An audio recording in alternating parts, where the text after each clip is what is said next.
ہمارا نفس کہتا ہے یہ جسم میرا ہے، میری ملکیت ہے، اٹس مائی ڈومین، میری خواہش پوری کرنی ہوگی.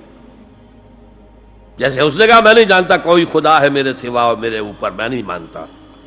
نفس بھی کہتا میں نہیں ماننے کو تیار، کیا حلال ہے کیا حرام ہے، کیا جائز ہے کیا ناجائز، میری خواہش پوری کرو.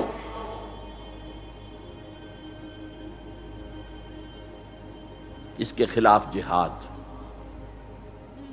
یہ پہلی منزل کا جہاد ہے.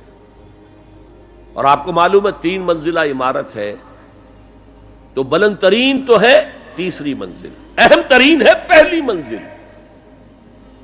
پہلی منزل بنے گی تو دوسری بنے گی، دوسری ہوگی تو تیسری بنے گی نا. پہلی منزل یہ ہے اور اہم ترین یہ ہے.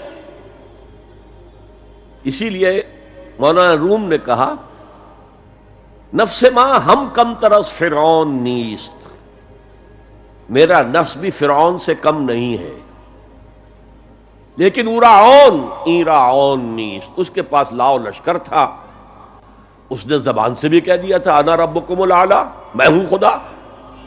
میرا نفس بیچارہ اس کے پاس کوئی لاؤ لشکر نہیں، زبان سے تو یہ کچھ نہیں کہتا، اندر یہی کہتا میں بادشاہ ہوں اس وجود کا، میری مرضی پوری ہو.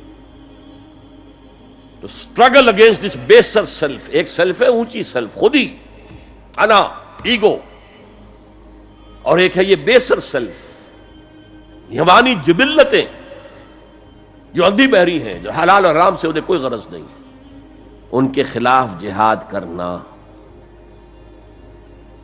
آپ نے فرمایا صلی اللہ علیہ وسلم المجاہد من جاہد نفسہ، اصل مجاہد وہ ہے جو اپنے نفس کے خلاف جہاد کر سکے.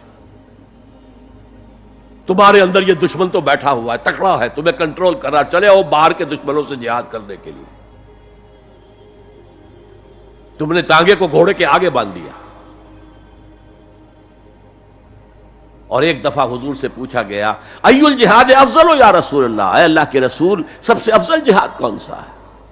فرمایا ان تجاہد نفسک فی طاعت اللہ، اپنے نفس کے خلاف جہاد کرو، اسے اللہ کا مطیع کرو. یہ جو اندر کی کشمکش ہے، کشاکش ہے، یہ جہاد فی سبیل اللہ کا نقطہ آغاز، اللہ کا مطیع بنانا ہے نفس کو. اس کے ساتھ 2 سب لیول اور ہیں. اس نفس کو بھڑکانے والی ایک قوت ہے انویزیبل، اور ویزیبل بھی ہے. انویزیبل قوت سب سے بڑی ابلیس، شیطان لعین، اور اس کے چیلے چانٹے جنات میں سے، اور ویزیبل میں انسانوں میں جو اس کے ایجنٹ ہیں، جو فحاشی کو کلچر کا نام دے، یہ اس ابلیس کے چیلے ہیں. ان کے خلاف جہاد نہیں کریں گے آپ، اگر آپ ان کے خلاف ایگریسو ایٹیٹیوڈ اختیار نہیں کریں گے تو آپ ان کے دباؤ میں آ جائیں گے. ان الشیطان لکم عدوا فاتخذوہ عدوا، اے لوگو یہ شیطان تمہارا دشمن ہے، اس کو اپنا دشمن سمجھو. وہ تمہیں سبز باغ دکھاتا ہے، بدی کو مزین کر کے دکھاتا ہے، اچھے اچھے نام اس کے رکھ دیتا ہے، اور تمہیں آمادہ کرتا ہے بدی کے ارتکاب پر. نہیں، وہ تمہارا دشمن ہے. افتتخذونہ وذریتہ اولیاء من دونی، تم مجھے چھوڑ کر اسے اور اس کے چیلے چانٹوں کو تم اپنا دوست بناتے ہو. نہیں، شیطان کے خلاف جنگ کرو. اور تیسرا اس پر سب لیول کیا ہے؟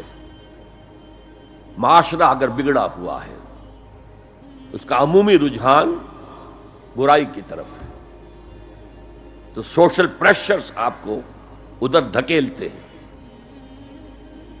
جیسے کہ اگر کوئی موب جا رہا ہے تو اس کے ساتھ چلنا تو بہت آسان ہے، وہ خود ہی آپ کو دھکیلتا ہوا لے جائے گا. اس کے خلاف چلنا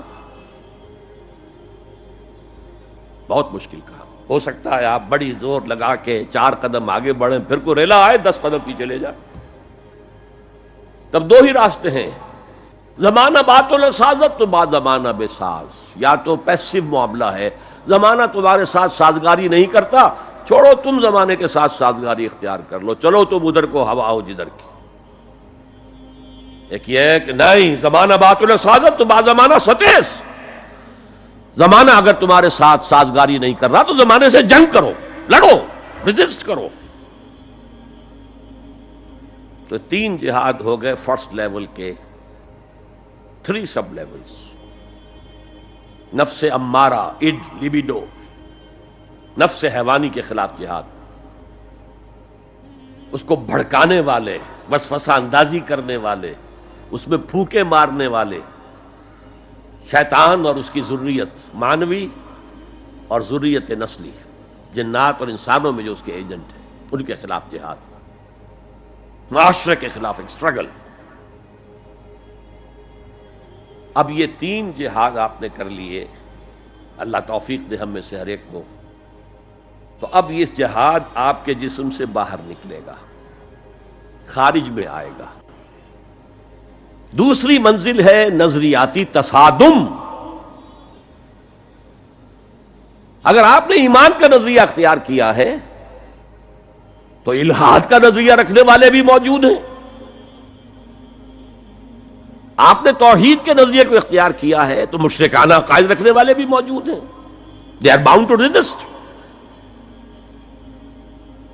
اس کے خلاف جہاد کرنا ہوگا، محنت کرنی ہوگی، اپنی بات کو دلائل سے ثابت کرنا ہوگا، اپنی بات کو اچھے انداز میں حسن اسلوب سے لوگوں کے دلوں تک پہنچانا ہوگا۔